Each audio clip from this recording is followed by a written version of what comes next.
I don't wanna debate naman po with Senator Ping dahil siyempre, senador po yun. Ano? Pero una sa lahat, very important po siguro, pangalanan niya siguro yung mga tingin niyang walang iya. Di ba? Kasi ang totoo, pwede naman ho talagang may tumayo dahil naniniwala na kailangan ho magkaroon ng investigasyon sa flood control. Di ba? Which is an actual positive reaction, hindi ba? Mahirap naman ho na lahat po yun.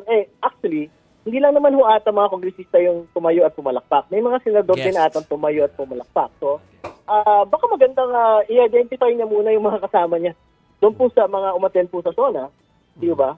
Kung sino ho yung mga tingin niyang walang iya para ho magkaalaman, di ba? Kasi mahirap naman na in the same manner, yun din yung challenge po natin sa totoo lang kay Mayor Magalong.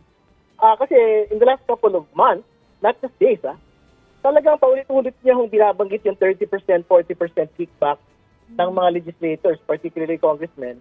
I think very important na pangalanan niya, magpresenta ng ebidensya. Pakita niya ho yung paper trail ng proyekto, sino ang kausap, sino ang kontratista, sino ho yung agency official involved, sino ho yung legislator na tumanggap ng kickback. Kasi mahirap din ho na lahatin ho natin mga kongresista dahil siyempre marami din naman ho doon. Wala nga atang mga project. Walang mga infrastructure project. So parang mahirap po na nakikrystallize sa isipan ng mga tao na ganyan at gospel truth ang sinasabi ng wala pong ebidensya.